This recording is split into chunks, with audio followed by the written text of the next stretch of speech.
Om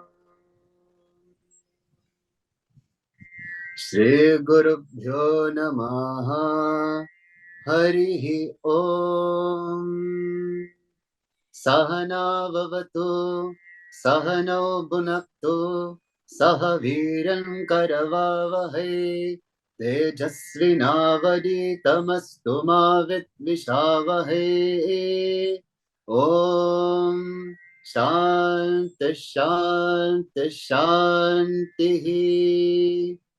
Let us all be together. Let us all be nourished together. Let us all work together with great vigor. May the wonderful yearning and learning of the Vedas illuminate our intellects. May we not have any animosity toward one another, but love and harmony. May there be peace for one and all. Offering our collective salutations, adorations, and prostrations at the lotus feet of our beloved Veda Mata, Veda Purusha, Bhagavan Sri Satya Sai Baba. Most revered elders, dearest sisters, brothers, and our loving children. Loving greetings, Sairams to each and every one of you. We are joining from various parts of this beautiful planet Earth, Mother Earth, and it's the essence of Vasudeva Kutumbakam. We are connected virtually, but most certainly spiritually. And tonight, though we connected via the internet, we're going to be surfing the internet. And though we are connected with Wi-Fi, we will recognize that the strongest connection is SAI, Sci-Fi. How blessed we are, sisters and brothers, to come together to dwell on the infinite glory and divine story of the Lord. The theme of these webinars is called Veda Rasa, the sweetness, juice, and nectar, ambrosial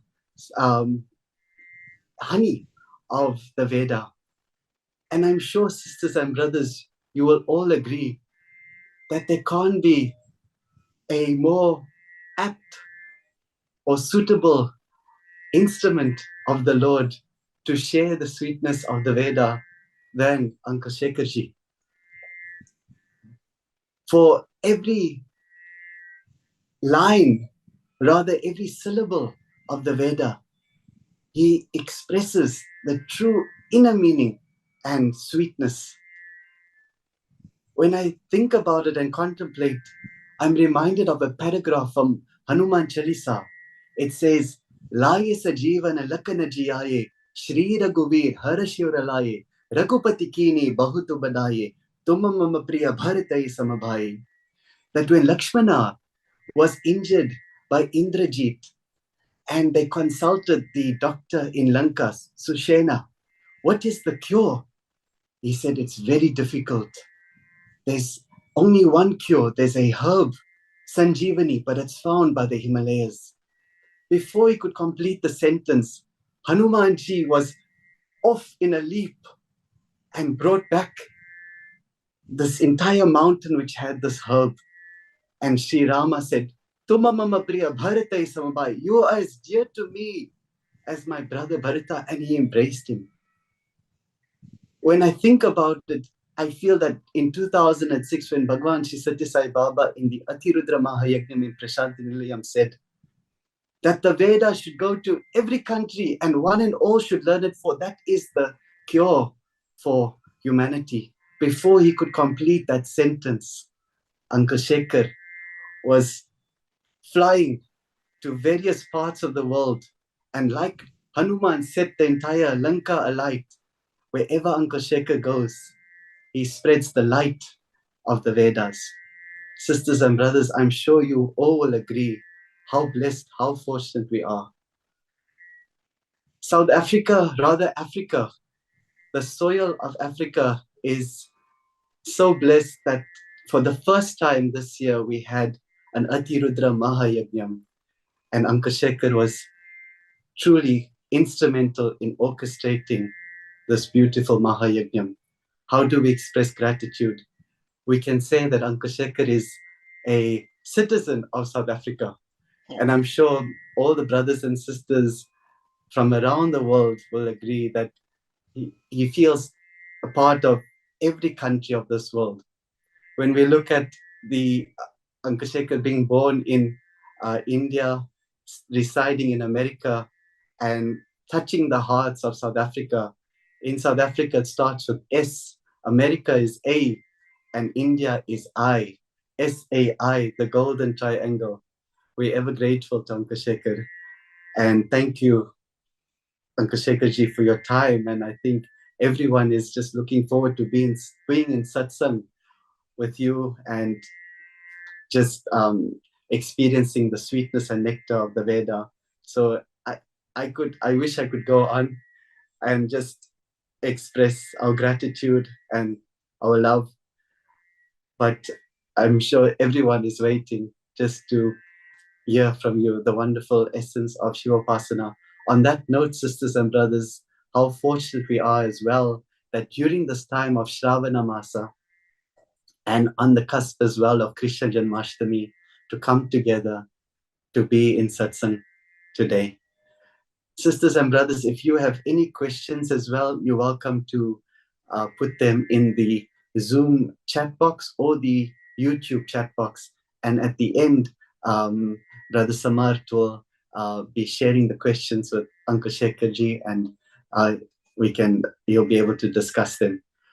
Also, just to share how beautiful it is to come together in satsang. I was asking Brother Samart a few hours ago, are you sure it'll be okay if you can facilitate the question and answers and the concluding prayer for this evening? Because in India, it will be just before 1 a.m. in the morning. And he said, Brother, I'm looking so forward to this wonderful satsang with Uncle Shekhar.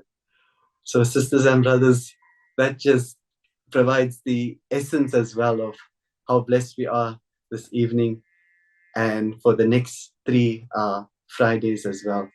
Without further ado, hand over to Uncle Shekharji. Thank you so much, and Sai Ram, sisters and brothers.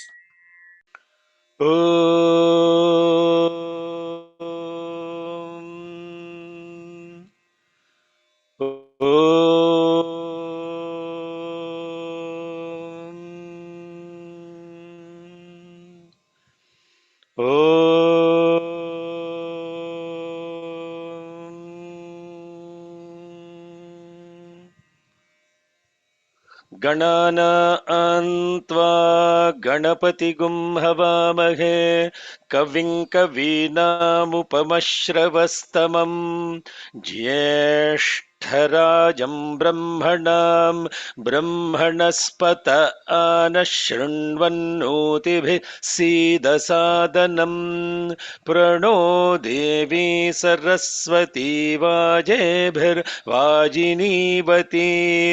धीनामवित्र्यवतु गणेशाय नमः सरस्वत्यै नमः श्रीगुरुभ्यो नमः हरिः ॐ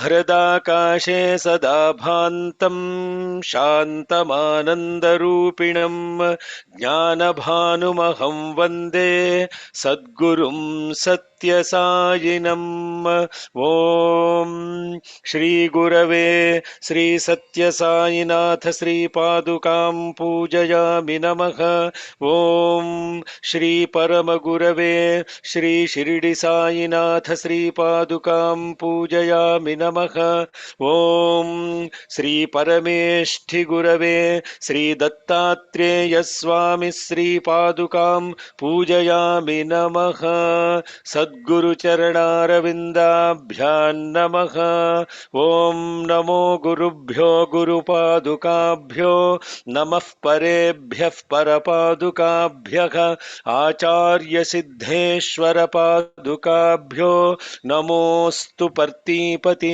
पादुकाभ्यः सद्गुरुचरणारविन्दाभ्यां नमः हरिः ॐ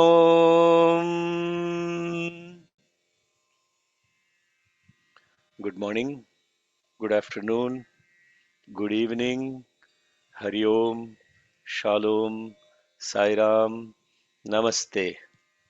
It's such a beautiful, as Brother Kavir, with his very kind introduction, has already mentioned, this having this satsang on a Shravana Shukravara, and which is the most auspicious because not only the day, the month, and the time cannot be more perfect than such an incredible presence of Bhagwan in this satsang, and offering all our collective love at the divine lotus feet of Bhagwan Sri Satya Sai Baba. Sai Ram to one and all, and my special love and gratitude to my dear son Kavir Daya. Daya means compassion, and he is truly compassion manifest. And it is such an incredible uh, happiness or pleasure to be with all my brothers and sisters from South Africa and from all over the world, United States. I see people from Europe, etc. One and all, Jai Sri Sairam. So the topic, the title of the series itself is so incredible. Veda Rasa. Rasa has brother already mentioned, Kabir mentioned many meanings, but rasa also means the essence of that. The essence of a fruit is its sweetness and its aroma, and the what is Veda Rasa, the essence of awareness, not the awareness just at individual level, the awareness at the collective universal level, the awareness that is spreading from your own individual self, which is Vyashti, to Samashti, the collective awareness, Srishti, the whole creation, and Parameshti, the entire master of the whole universe. Now you see how this whole word rasa spreads from one's own self to which is the individual to the cosmic consciousness, and that is what is Veda rasa. Now the topic that has been chosen this particular month, Shravana Masa, is not only auspicious for Shiva, but auspicious for Shakti worship, but is equally potent for Shiva worship. How beautiful whether we call it coincidence or incidence, how beautiful is the grace of Bhagwan that on this Shravana Masa we are contemplating, and especially right before the cusp of Krishna Janmashtami, contemplating on Shivopasana Mantra. And the purpose of all this awareness, just to be very clear, the journey of this speaker in the context of all this is the prayer to Bhagavan that this awareness should be experienced independent of one's own religious affiliation, caste, creed, gender. It's universal teaching. This ananda or the rasa that you get, the sweetness of it, is experienced when you eat a mango, whatever caste, creed, religion, whatever human race you come from, the experience of that sweetness of the mango is unchanged. So when we contemplate on these Veda mantras, we are going beyond our boundaries of our own self affiliations and identifications, and this has been this soul's journey. And since somewhere around from 2000 onwards until 2000, this speaker had absolutely no training in any Vedas. He is not a scholar in any Sanskritam or any of the Shastras or the scriptures. 100% zero. And the hero is Bhagwan Sri Satya Sai Baba. And that is the truth of the matter. Now, what the reason why I am giving this preamble is this is not just me speaking or you listening. This is our collective awareness. The learning or the study of something happens in the cusp of the speaker and the listener. Avanucha namavasishyam. This is what truly is learning. And this learning is not that I am some scholar and I am going to illuminate you with all of this knowledge or anything like that. There is 100% no preparation associated with this satsang. The stronger our collective presence to this satsang, the more clear and the more vivid would be our connection to this collective awareness. हृदाकाशे सदा भान्तं शान्तं आनन्दरूपिणं ज्ञानभानुम् अहं वन्दे सद्गुरुं सत्यसायिनम्. This satsang or whatever is the speaker going to speak is nothing associated with this light bulb. In this heart, which is the sky, is shining the supreme effulgence, just like the sun, and he is shining with wisdom. And to that effulgent wisdom, also known as in that effulgent wisdom, if you call it in Sanskritam, the word for that is Bhagavan. Bhagavan means effulgence and wisdom. Effulgence as it relates to be able to see clearly, that is what light does, and that effulgence is shining as the wisdom in the heart, which is the sky, and that is Bhagavan Shri Satya Sai Baba, and he is Shantam, complete peace, Ananda Rupinam, embodiment of bliss, and to that effulgence, wisdom, peace, and bliss, aka Bhagwan Sri Satya Sai Baba, I offer my pranams along with all of us together. So the words are actually associated with incredible awareness within. We use the words only limited to our own awareness. Please listen to this very carefully. When you use a word, you only mean it to limited to your own awareness of that word,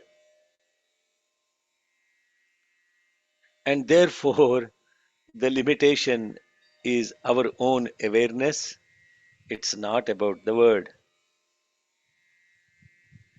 So when you actually look at this beautiful mantra called Shivopasana, what does the word Shivopasana mean? That is where you should start.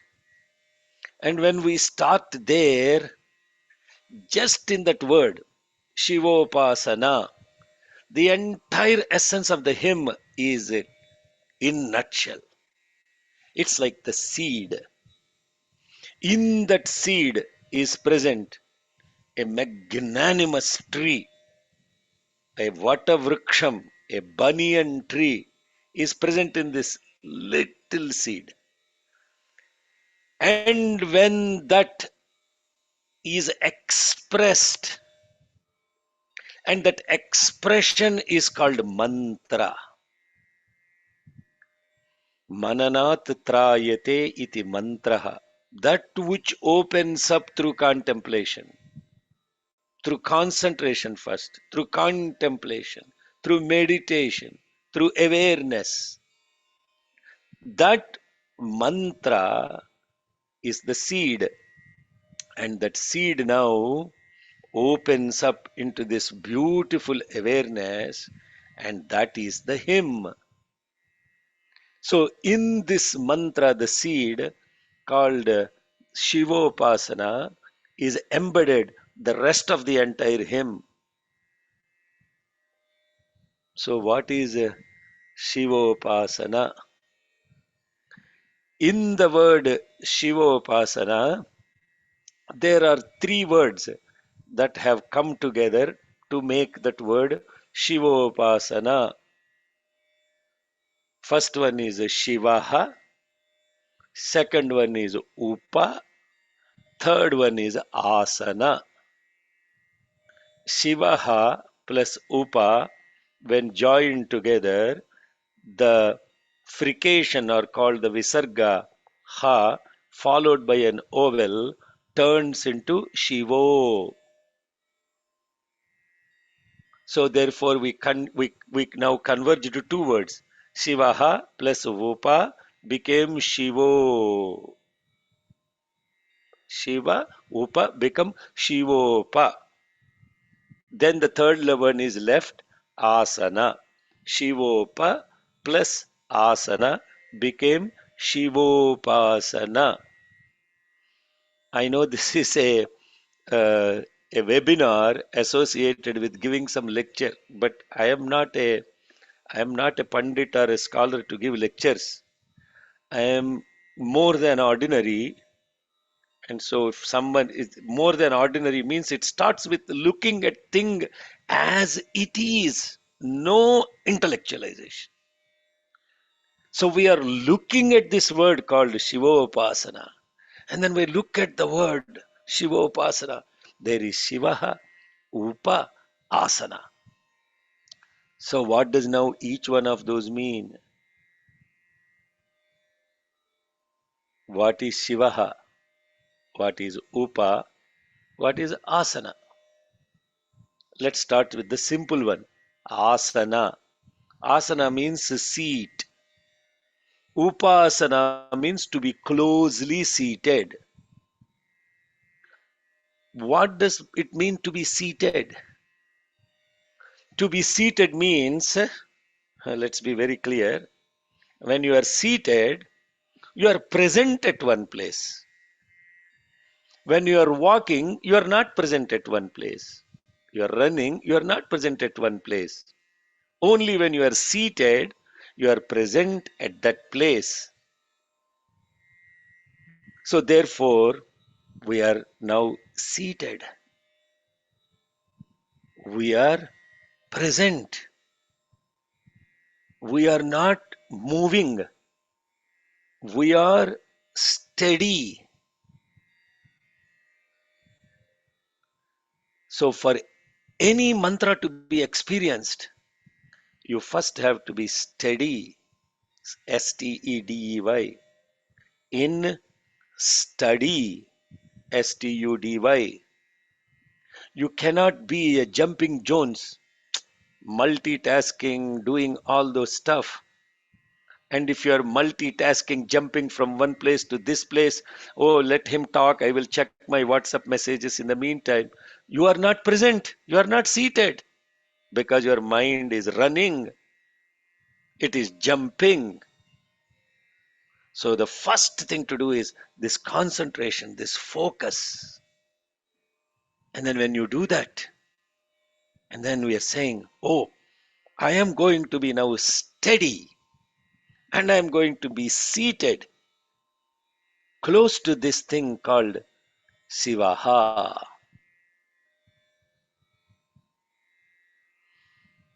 Then what is Shivaha? What is Shiva?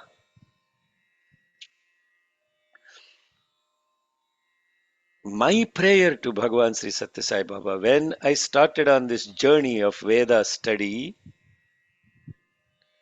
was to actually bring my awareness that is not polluted by my prior knowledge or judgment about what these words mean.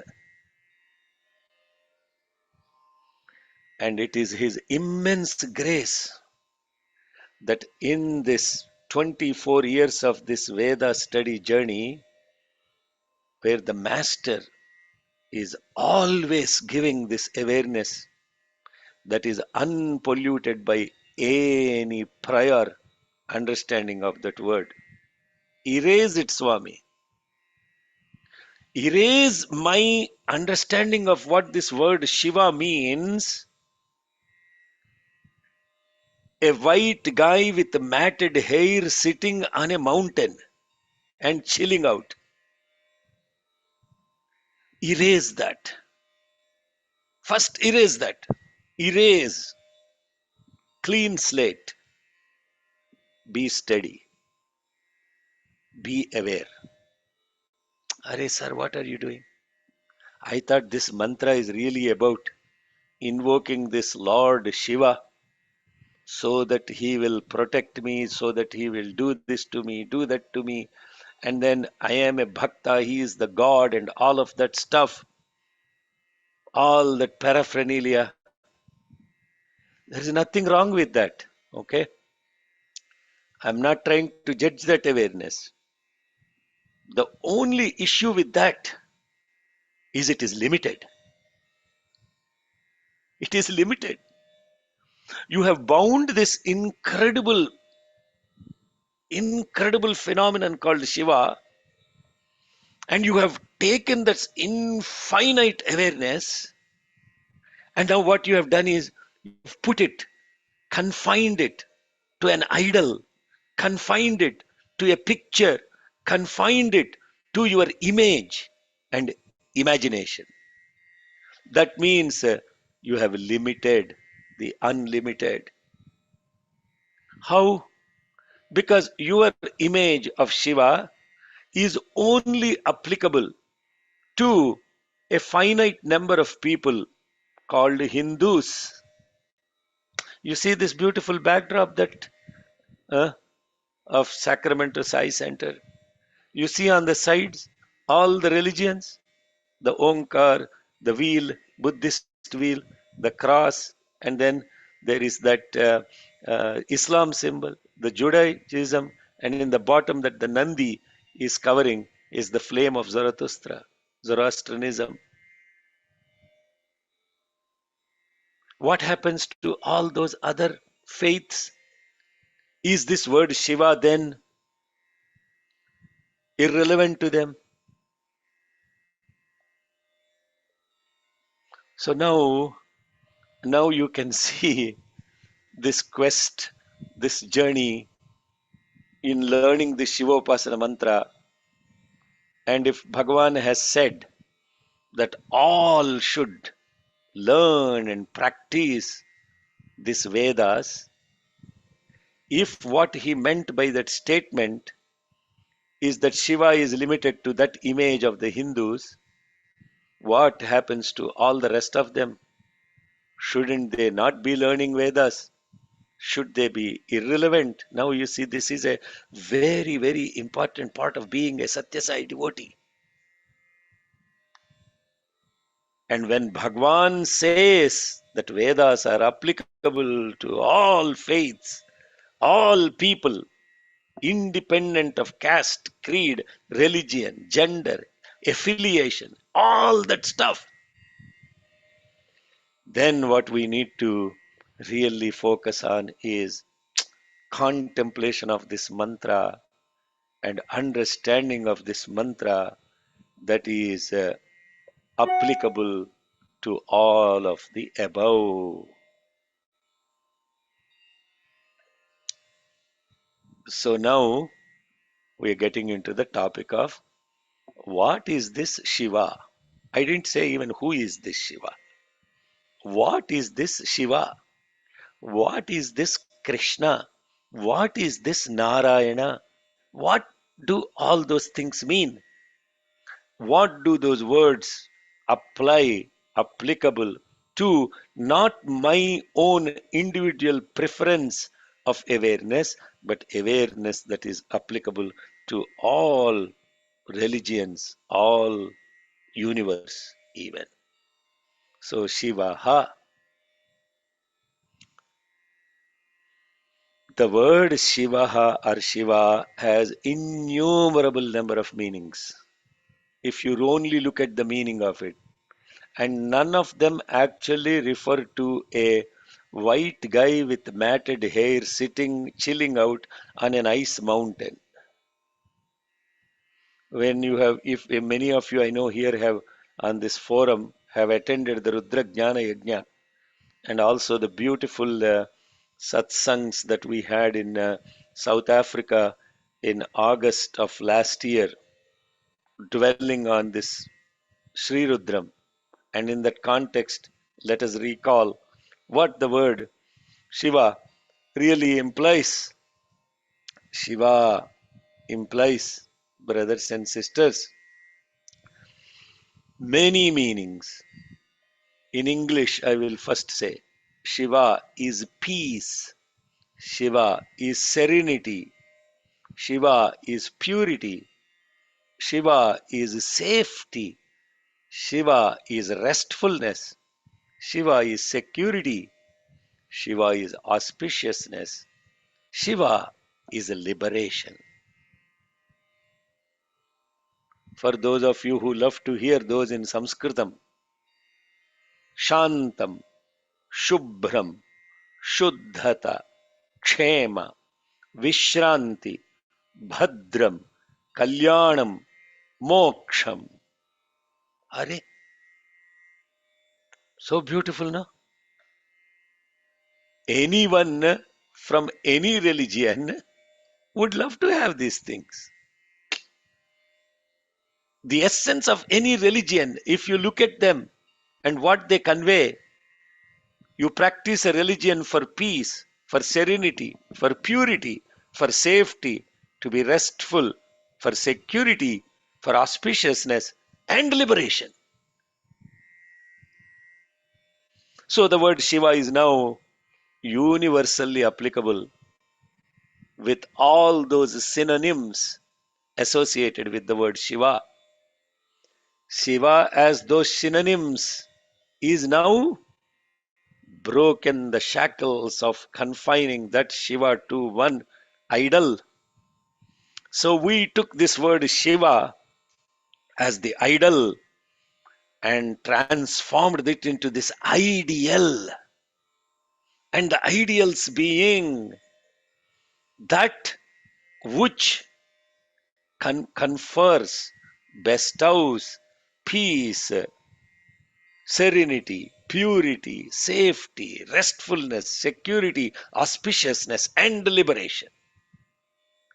By the way, the same meanings also apply to a large extent to this word called Shri.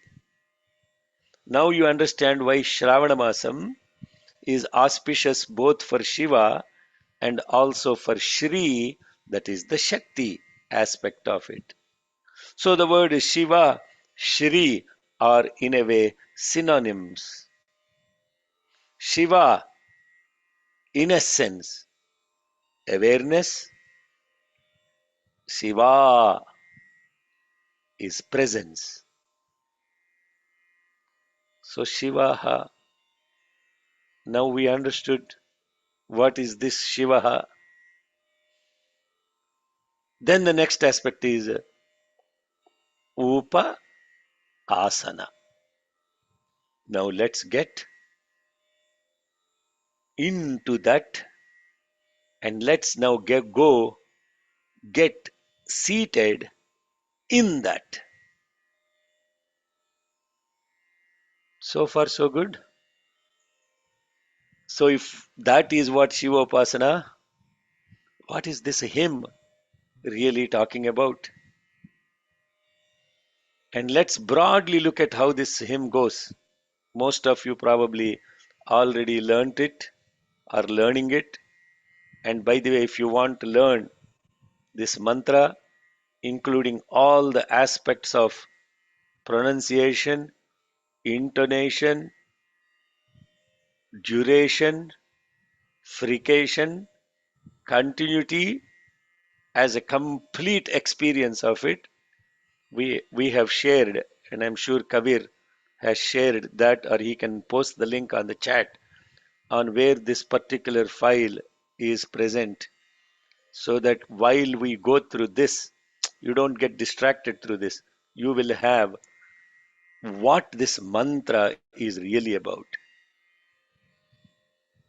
This mantra, the source of this mantra is Taittiriya Aranyakam in the 10th Prashna, which is also chanted as part of Mahanarayana Upanishad.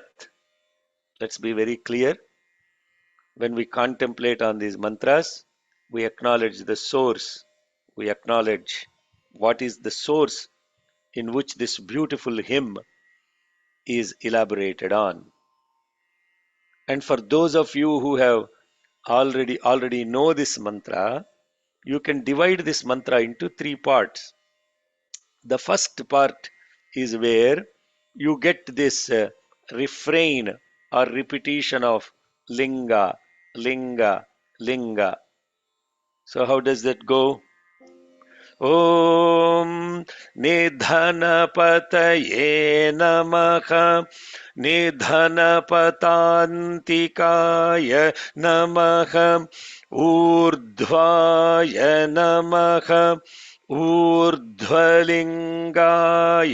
नमः हिरण्याय नमः हिरण्यलिङ्गाय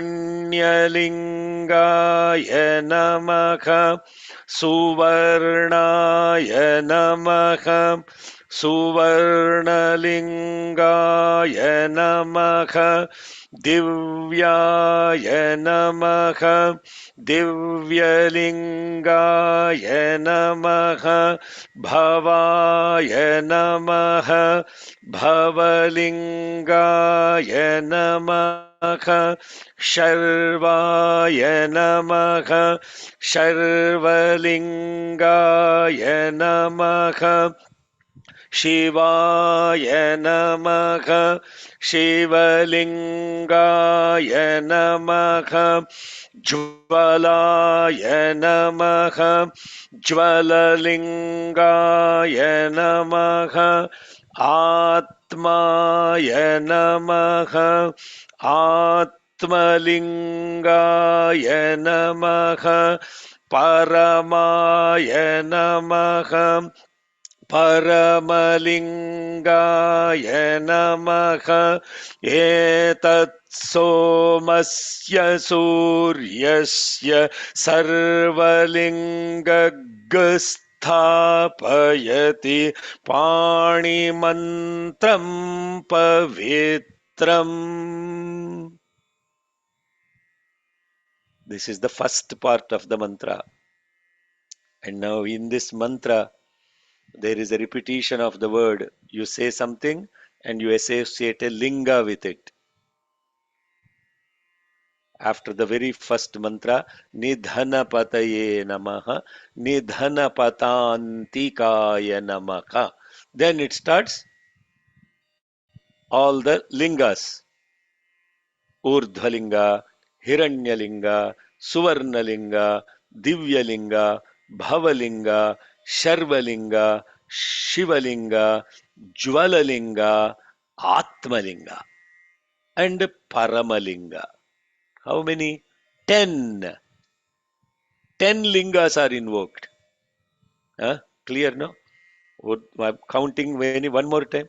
Urdhvalinga, Hiranyalinga, Suvarnalinga, Divyalinga, Bhavalinga, Sharvalinga, Shivalinga, Jwalalinga, Atmalinga, Paramalinga. 10 lingas.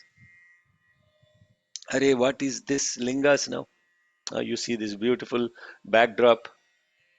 This is our center altar for Shivaratri. See, this beautiful linga is there. And in the center of this linga is the Parama linga. That is the beautiful, ideal Bhagavan, Baba. And now you see also around this in front of Swami, there are lingas that were made with flowers. All these beautiful lingas, 10 lingas. Once you get into this level of awareness, I am telling you, the experience of chanting these hymns is surreal, brothers and sisters. Your mind will not even move a little bit, even. It's completely grounded. Linga, you're seeing this beautiful linga behind me in the background and also in my heart here. Linga. This linga means Bhagavan has given the meaning liyate gamayate iti lingaha. Linga means that from which everything emerges, that into which everything merges. That is what a linga is. The what we call as the test to everything that I am talking, that this speaker puts to its himself, is, are we talking language that is universal, that is not confined to one religion, one sect, one caste, one creed, nothing like that? Is that universal language? Is it common sense?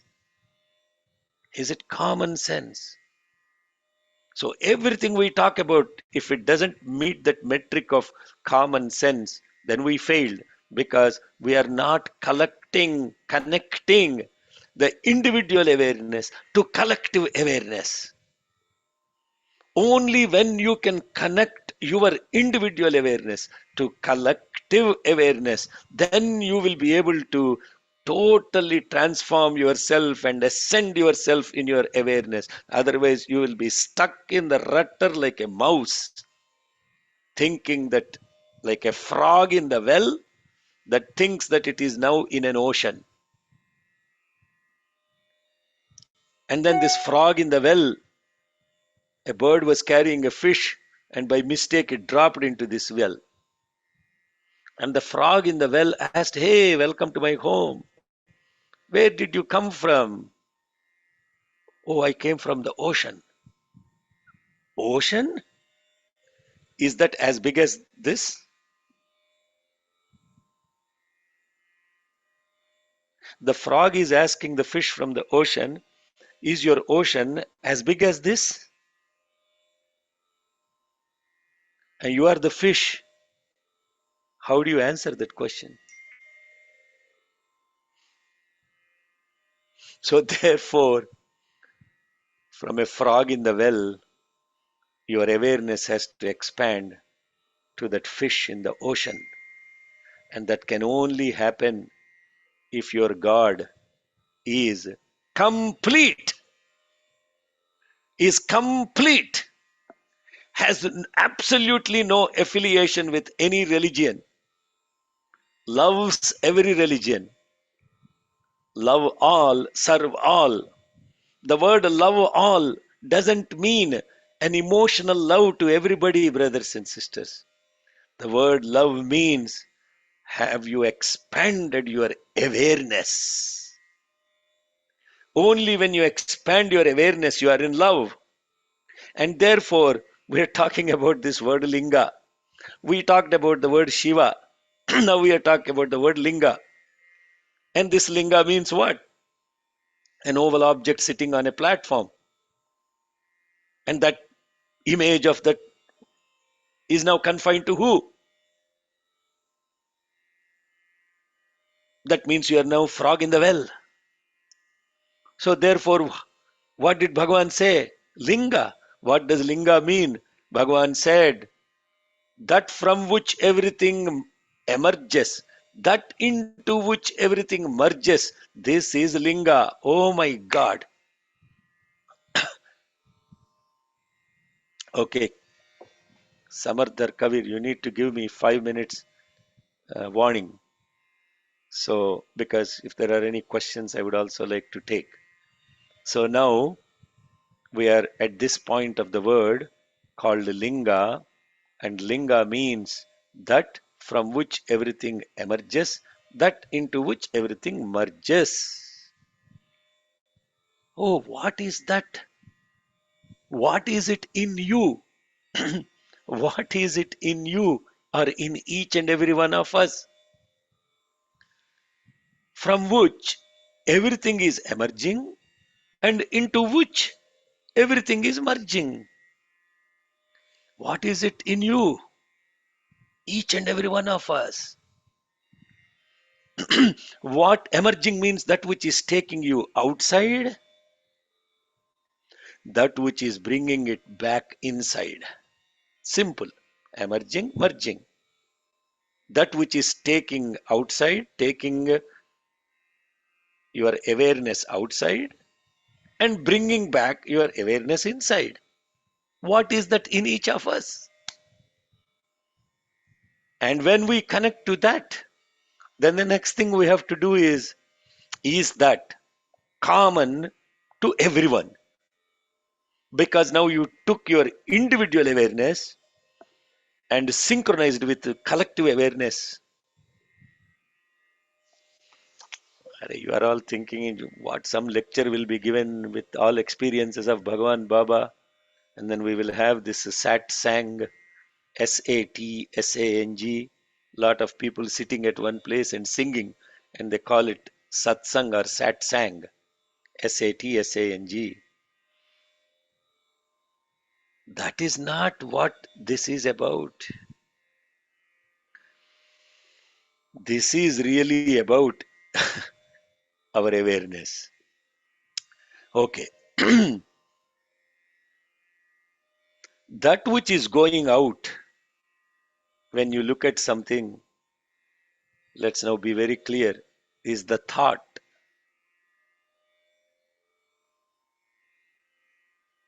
Then that thought that goes outside looks at something outside and then it tries to analyze it. Is it good or bad? Is it right or wrong? And try, is it real or unreal? That is the most profound analysis you can do. But our instrument that is within us does not do that. It only judges. Do I like? Do I dislike? Is it right or is it wrong? But that intellect that asks the question that I am seeing outside, is that real or unreal? That is the supreme aspect of it. So, therefore, two things we talk. Thought takes you outside, and what is taken outside is looked at by something, and that what is looked at comes back, or what is looked at will be acted upon. What do I do with it? And then it comes back as what? An experience, a memory, an impression, and it is stored. See, I'm not using any of the words that Vedanta or Pandits use, nothing like that. That is the second spiritual exercise you should erase. Erase all your erase all your prior knowledge. Clean slate. Look at something in real. What exactly here and now, what I described is emerging and merging. How is it emerging? As thought. And once it is emerging as thought, it analyzes.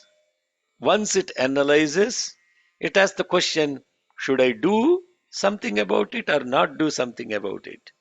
Then that creates an impression. If you did something about it, it creates an impression or an experience, and that experience comes back and gets stored. That means what? It came back and it is stored. Wow, this is Linga. This is Linga. This is what is Linga. You have to meditate on this and ask the question, whatever is the speaker saying, Is that my experience or not? And if it is not, then there is something we need to have a, you should ask a question.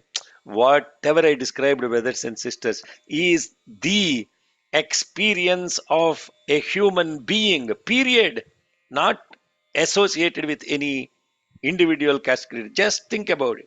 Is a human being, as a human being, we have this one tool that does four jobs, and that first tool is thinking about something. When you think, you went outside, and then you ask the question, what did I see, perceive?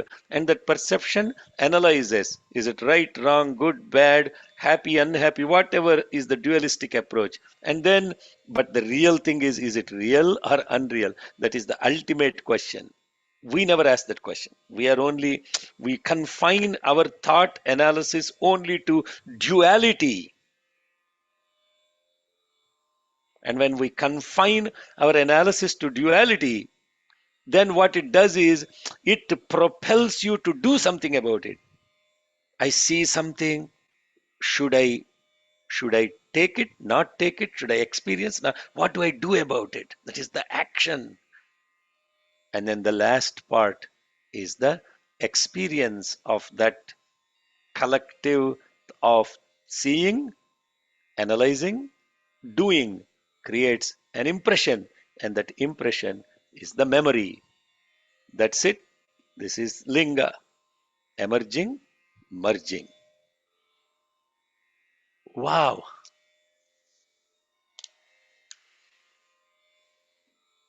Arey, what is then this thing about Hiranyalingaya Namaha, Swarnalingaya Namaha, all that stuff?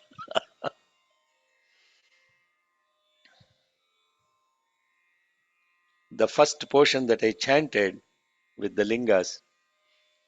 Now imagine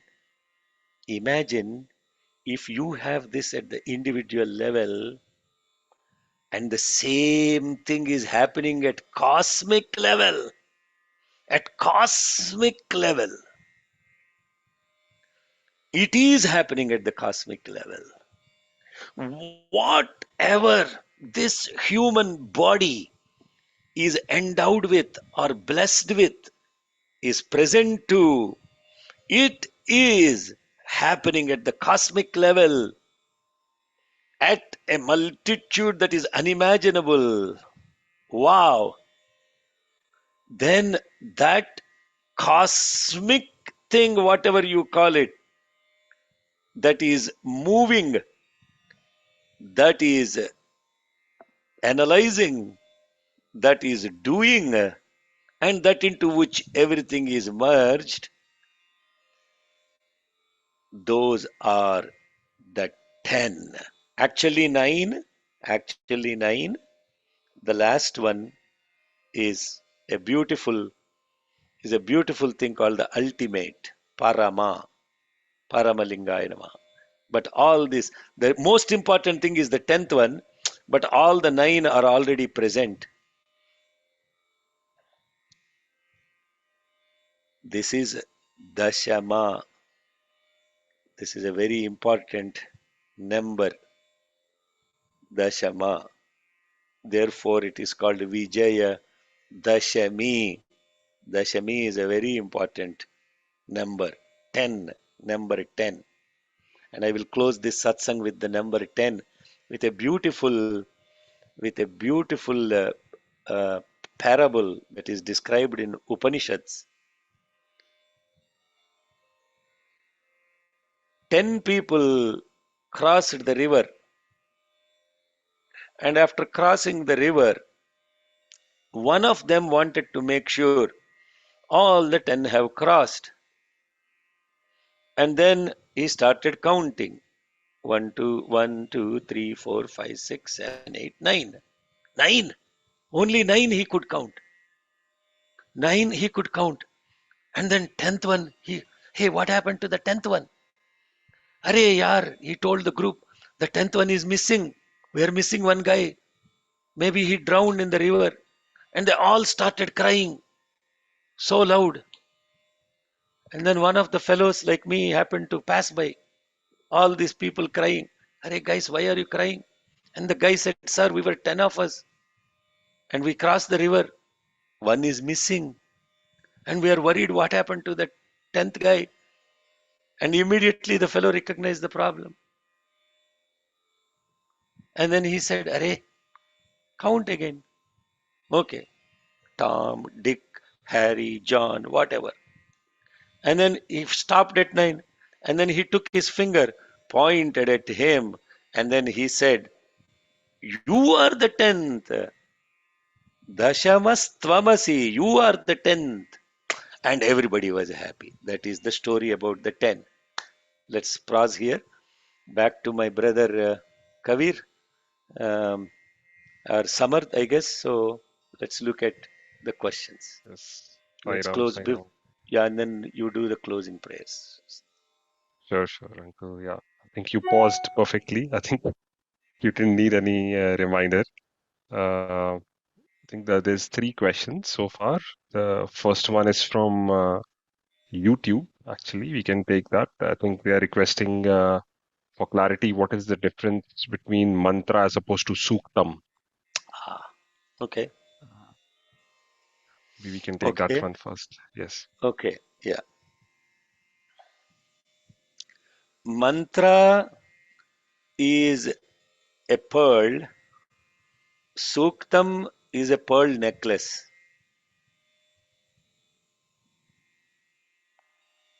So that means Suktam is a very beautifully formed compilation of mantras.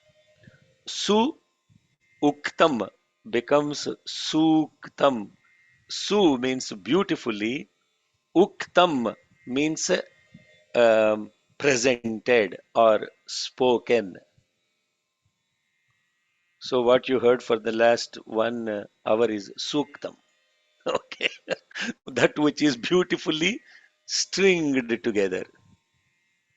What have we strung together? Taking each word and beautifully compiling. So the rishis have taken different pearls of wisdom from different Veda sources and they compiled it together to form a Shri Suktam.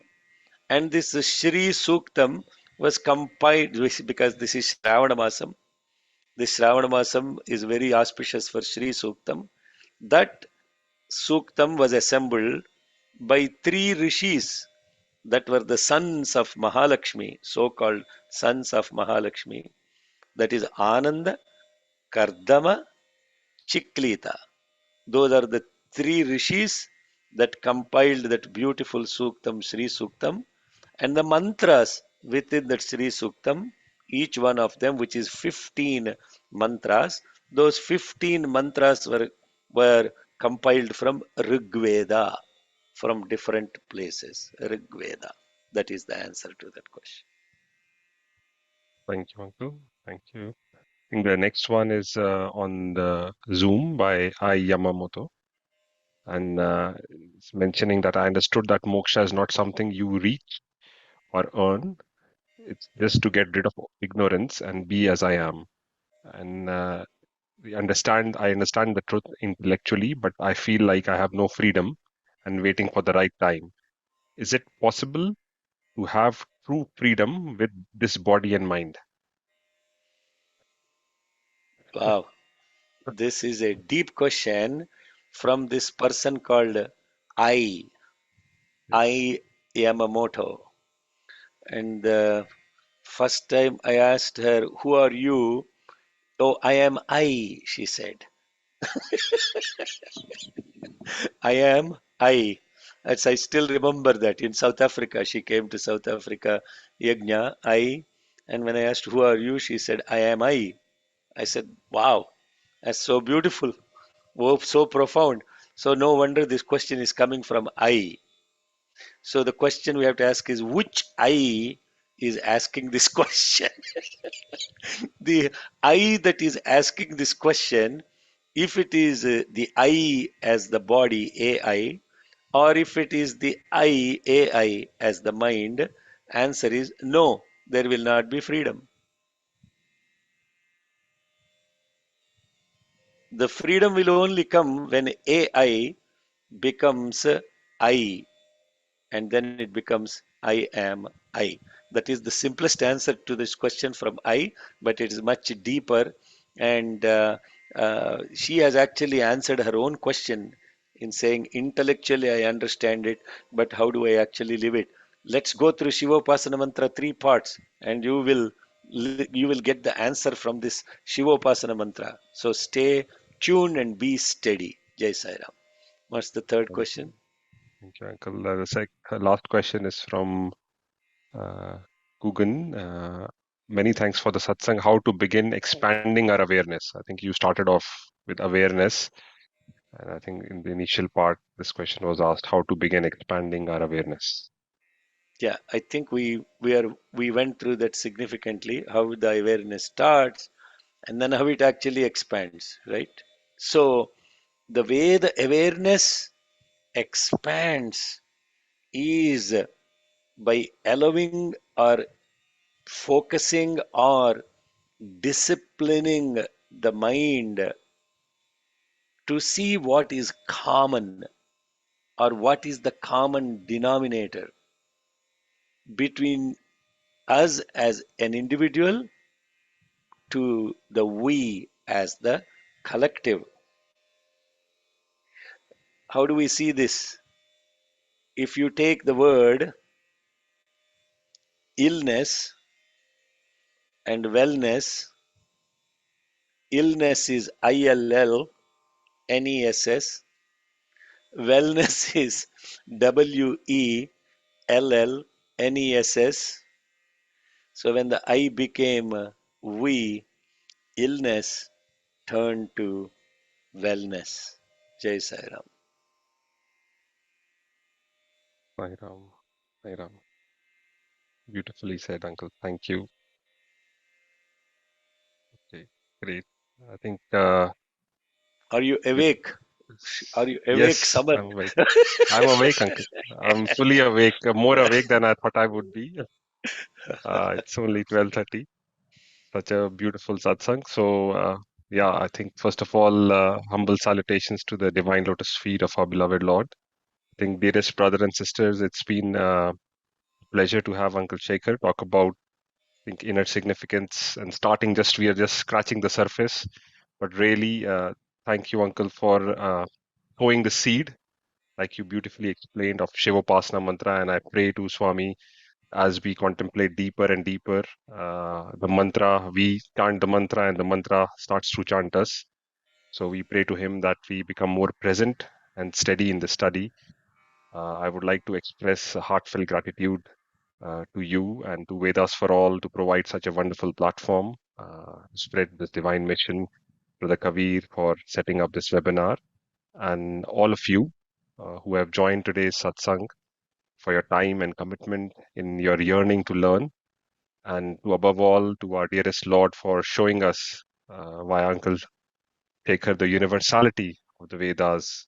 And I think that's the most beautiful part, which I love, is how it's not confined to any religion, and how Uncle so simply, explained. Only a person who has deep understanding and experience can explain in such a way. So really, heartfelt gratitude to all of you. And let's conclude with the closing prayer, and already looking forward to the next Friday. Uh, I will do the closing prayer. He is the cause, action, doer, doing, the done, and the undone. We pray that He allows and shapes us to be perfect instruments in His mission.